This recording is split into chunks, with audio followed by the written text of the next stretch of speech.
When I swing trade short term, I buy 2 weeks of time, 13 to 15 days. This is our weekly hit list, right? We're always buying 2 weeks of time. When we buy the report trades, we're buying 43 or 45 to 60 days. So I'm going to put RT, report trades. You go to the Beast Mode section in the report. These are the trades that I'm talking about. You always buy the following month, third Friday's expiration. When we do leaps, or when I do leaps, I need to do 250 days and greater. So all these would be my LT, my leap trades, right? Just to put something in perspective, when I day trade, I may have a 75% winning rate over the long haul, which for me is net profitable. The weekly hit list, I have about an 85% winning rate. Very, very profitable. Report trades, I have about an 87% winning rate. Very, very profitable. Leap trades, so far this year, I have a 100% win rate, but I'm not going to tell you that. I'm going to tell you that I have a 92% edge and greater. So what does this tell you? Well, if we're at 75 here, 85, as we go down the chain, you see how my winning rate increases. Well, that's not random.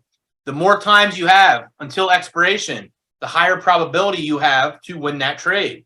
There's also another catch. When you day trade, you may risk $100 to $300 per one contract, right? That same exact contract off the weekly hit list, you might be risking $700 to $900, right? So you see what's going on here. The report trades, that same exact contract might be $1,500, right? And then the leaps, that same exact position might be $9,000. See the difference? The more time that you get, the more capital and premium that you have to risk. So if you come in risking, or you come in with $1,000 or $2,000 account, you really would have to focus on trading the weekly hit list or just day trading. So you're kind of capped. If you're super safe and you just want to be super relaxed, you focus on the leap trades. You have the highest probability to win. You're not in a lot of trades, maybe 2 or 3 max at a time, but you got to risk a lot more capital. Now, this is just for SPY. Other stocks, you might only have to risk like $800 or $1,000 on these leaps, but I'm just giving you perspective. If you have to risk $1,000 for a leap, you know day trading is probably $50 or $100. Moral of the story, the more time you have, the higher probability you have to win or make money on that trade. Doesn't mean you will make money, just the probability says that you have a greater advantage. Second off, you pay the premium for that, so it's a double-edged sword. You know, you pay more for something that is a higher winning rate. Anybody have any questions yet? All right, moving along. Let's look into the option chain itself. See these little arrows? Whatever you're going to, you click this right here. I'm clicking the arrow, and now all this populates. You might say, man, what the heck is this? Hey, no worries, right? We're going to get through it. The strike right here, all the way down. I look at the strikes, all like different bags of chips. Each strike is uniquely different, just like a bag of chips. Some of them are greater than others, right? This purple box right here, these are considered in the money. Same down here, in the money. So if you hear someone ever say I'm taking in the money contracts, just know that they're trading something that's shaded purple. The ones that are closest to the purple, the 2 of them, these are ATM. These are called at the money. These 2 right here, ATM, at the money. Anything down below here is considered out of the money, right? Anything out of here, this is considered out the money. To the left side, where the circle's at, you see calls. When the share price rises in value, you make money on calls, plus you make money on the share side. On the flip script, where the square's at, where it says puts, when the share price falls in value, you lose money on the share price, but in the option world, you get to make money, right? You heard me right. If the share price falls and you're in puts, you actually get to make money. That's why I have a love for stock options. Let's just say the price is $3.96, right? And the calls, we took one call and price goes to $3.97, and we are in this call right here, the $3.97. We're paying $1.76. You really have to times that by 100. So really for one contract, it's really $176. But in the stock option world, I don't know why they do this. This is what they do. It's really $1.76, but it's realistically $176 for one contract. If you trade 10 contracts, you're risking $1,760, right? In this example, if the share price goes from $3.96 to $3.97 and you bought this call, you see where it says 44 cents. We know that we would have made at least $44. So if you come here and you put $1 divided by your cost basis of $3.90, $1 divided by $3.96, you don't even win. You don't even make 1% of that, but that's all right. In the stock option world, if you made $44 and you divide it by your cost basis of 176, guess what? You just made 25% ROI. I'm going to ask a question. Would you rather make less than 1% or would you rather make 25%? That's a silly question because every single person should put a DCG in the box and we'd all want to make 25%. Now, on the flip script, if we look at these puts right here, we'll just look at these ones right here. And we pay $160 for one put and the delta says 41 cents. Remember, if the share price goes from $3.96 to $3.95, we'll say $3.95. You just lost less than 1%.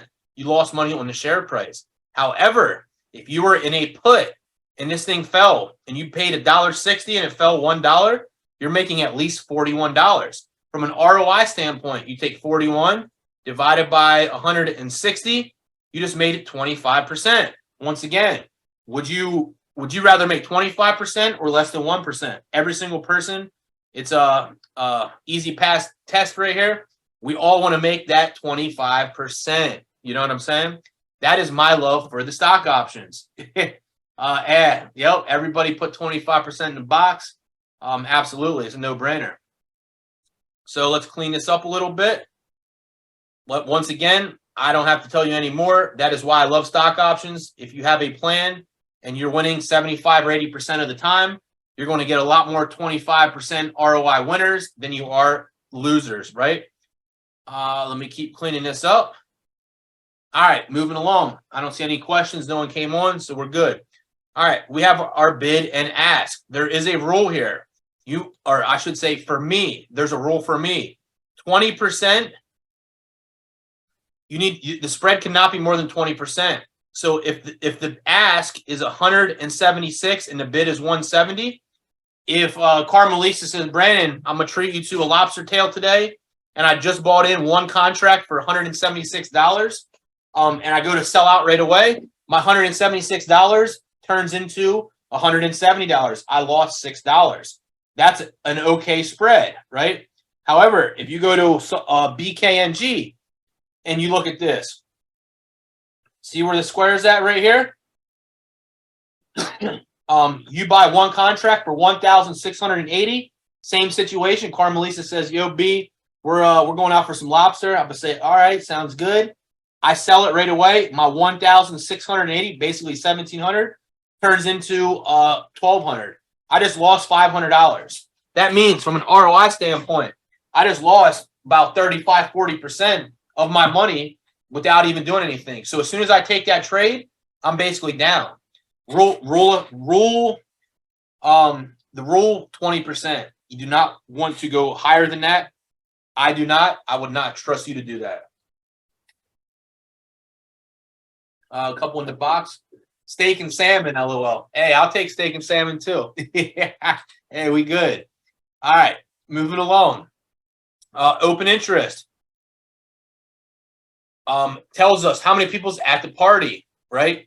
Another thing, open interest. Remember this: you want to have 100 or more. If you don't, there might be a chance you might not be able to get out of the trade when you want to get out of the trade. I say that to say this. One time, I took a trade with the open interest was 7 or 3, and I risked $500 in this trade. Next day, my $500 was worth $1,500. I was up 200% ROI. I repeat, 200% ROI. Everybody would love a 200% ROI winner.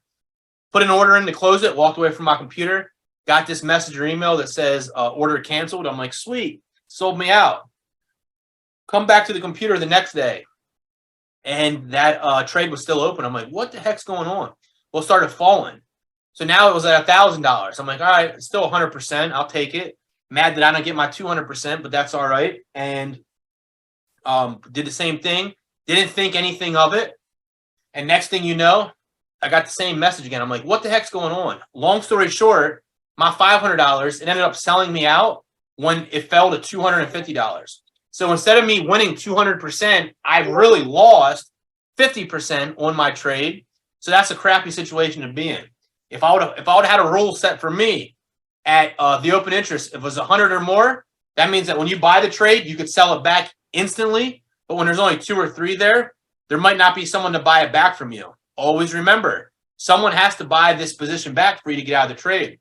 When you trade SPY, and I recommend all new people trading SPYs or the Qs or DIA, because they move, for one. For two, look at the open interest. All of this is in the thousands. I will buy this trade and flip my fingers and sell it, and it'll say dink, dink, dink, dink, I'm out. It is so liquid. Liquidity, open interest, people at the party, open interest. We want to see 100 or more. Maurice, he likes 500. That's greater than 100. You're still winning, right? Moving along. The delta, last little term that you should know, is how much we expect to make in a dollar amount for every dollar it goes in our favor and every dollar it goes against us, right? I do not take a trade with a delta less than 20 cents, right? That is my threshold.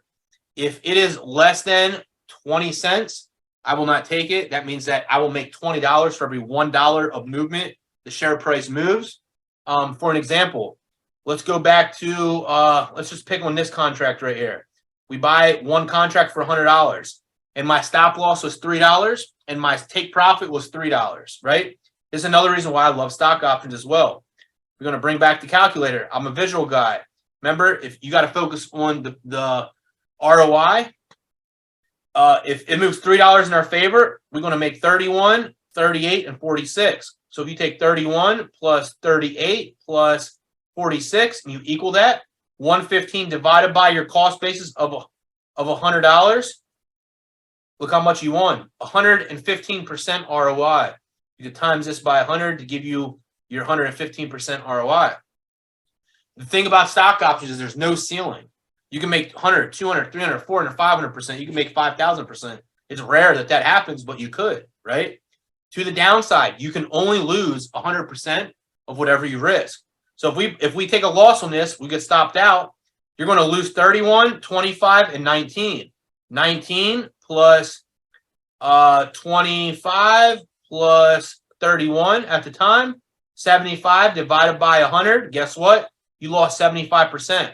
So in this example, another reason why I like stock options, if you hold your trade from a 1-to-1 and is greater than $1, you will always make more to the upside than you will to the downside, and you'll make more if it moves faster. You might make a little bit less if it takes all day long and pays you at the very end of the day. You're still going to win, but at the end of the day, there's no cap to the options, but there is a floor. You know what I'm saying?